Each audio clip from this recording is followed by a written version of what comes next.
Surat Gembala, Regenerasi Dewan Paroki Harian 2021 sampai 2024. Dipilih dan diutus. Ibu, Bapak, Suster, Bruder, kaum muda, remaja, dan anak-anak yang terkasih dalam Kristus. Pada bulan Juni-Juli 2021 nanti masa bakti Dewan Paroki Harian periode 2018 sampai 2021 akan berakhir. Ini berarti akan ada regenerasi untuk Dewan Paroki Harian periode 2021 sampai 2024. Ini kesempatan yang bagus untuk kita, untuk penyegaran di tengah pandemi corona. Proses regenerasi ini membutuhkan keterlibatan umat Allah. Mengapa? Karena gereja adalah umat Allah. Dan siapa umat Allah itu? Ya kita semua. Perlu kita sadari bersama bahwa situasi kondisi gereja saat ini menjadi tantangan dan kesempatan bagi siapapun dalam pelayanan gereja. Tantangan penanganan COVID-19 menjadi tugas kita bersama. Kita bersyukur bahwa vaksinasi sudah berlangsung, tetapi kita tetap perlu menjaga protokol kesehatan. Akibat dari pandemi corona ini merambah kepada umat Allah. Jumlah keluarga prasejahtera naik.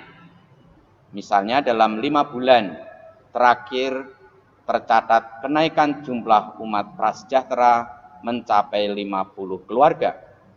Ini berarti apa? Ini berarti ada kenaikan 10 keluarga prasejahtera dalam sebulan. Data bulan Agustus 2020 yang lalu tercatat sekitar 482 keluarga prasejahtera. Namun, kini sudah tercatat 532 keluarga yang sangat membutuhkan bantuan kelangsungan hidup mereka. Padahal pada sekitar bulan Maret 2020 yang lalu, jumlah mereka masih di kisaran angka 350 keluarga.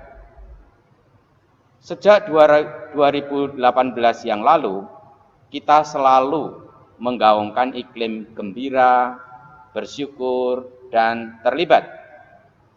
Bersyukur ada perubahan yang bagus. Berdasarkan data Biduk, basis induk data umat keuskupan, jumlah umat Katolik Kampung Sawah sekitar 11.480 orang dan sekitar 2.500 ada di Stasi Keranggan. Di Kampung Sawah ada sekitar 680 orang terlibat di dalam berbagai pelayanan. Ini menggembirakan kita bersama, dan ini perlu kita kembangkan terus. Mengapa?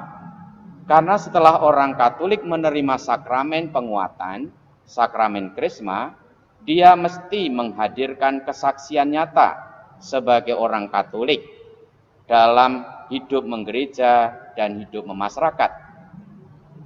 Dari data Biduk, sudah ada 6.949 orang yang menerima sakramen penguatan. Perkembangan gereja banyak dipengaruhi oleh pelayan yang dipilih dan diutus dengan gembira dan tulus.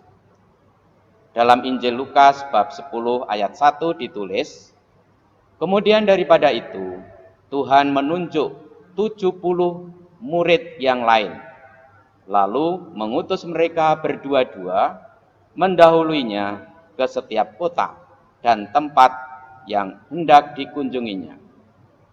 Yesus menunjuk 70 murid lain dan mengutus mereka berdua-dua.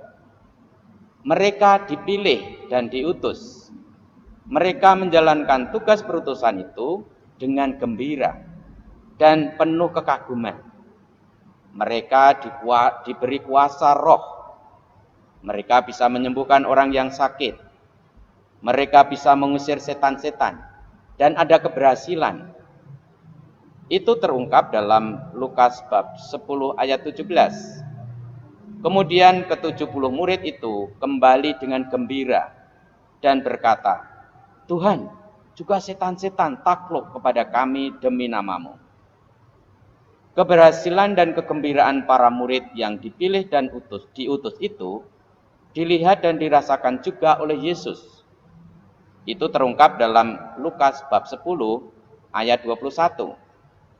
Pada waktu itu juga bergembiralah Yesus dalam Roh Kudus dan berkata, Aku bersyukur kepadamu, Bapa Tuhan langit dan bumi, karena semuanya itu Engkau sembunyikan bagi orang bijak dan orang pandai, tetapi Engkau nyatakan kepada orang kecil.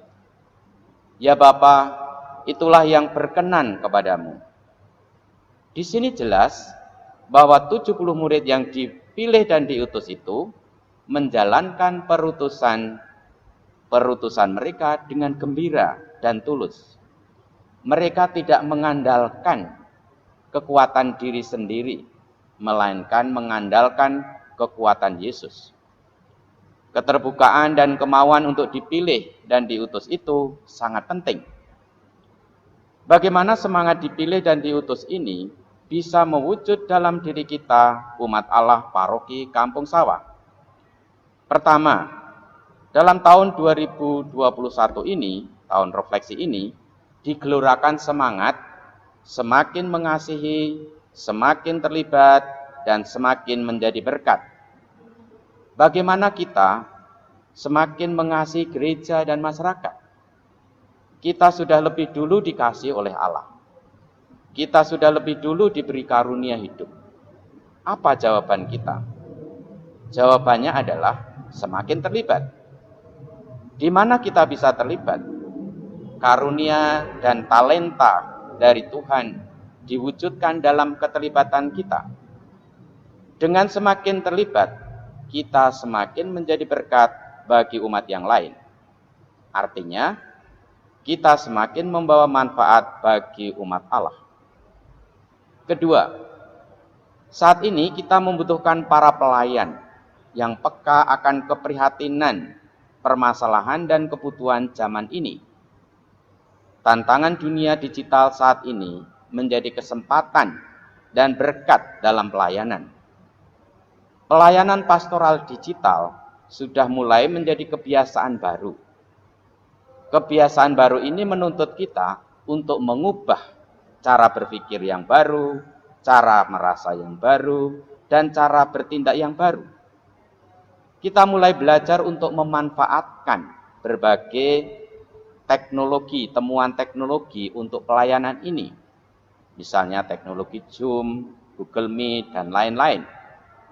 Ini membuat kita dipermudah. Mereka adalah sarana untuk tujuan pelayanan. Ketiga, umat Allah ikut terlibat dalam proses regenerasi Dewan Paroki Harian periode 2021 sampai 2024. Caranya, umat Allah ikut melihat, menyampaikan bakal calon DPH yang bisa ikut melayani umat Allah. Ini bisa dilakukan melalui lingkungan, seksi, bagian, atau kelompok-kelompok kategorial. Keberhasilan pelayanan DPH yang akan datang menjadi tanggung jawab kita bersama. Yang penting ada ketersediaan, ada kemauan, ada ketulusan. Percayalah, Yesus memberikan kekuatan dan berkat untuk siapapun yang diusulkan dan diajukan. Semakin banyak yang ikut serta, semakin bagus. Akhirnya bersama para imam yang berkarya di Paroki Kampung Sawah dan semua pelayan umat, saya ingin mengucapkan terima kasih kepada para ibu, bapak, suster, bruder, kaum muda, remaja, dan anak-anak semua yang dengan beraneka ragam, beraneka cara terlibat dalam karya pelayanan dan perutusan paroki Kampung Sawah ini. Kita berharap melalui gerakan dipilih dan diutus ini, kita semakin bisa mewujudkan iklim yang gembira, bersyukur dan terlibat, sambil menimba kekuatan dan teladan Bunda Maria, Bunda kita. Semoga gerakan ini pada waktunya menghasilkan buah yang hebat, yang lebat. Salam dan berkat Tuhan untuk Anda semua, keluarga dan komunitas kita.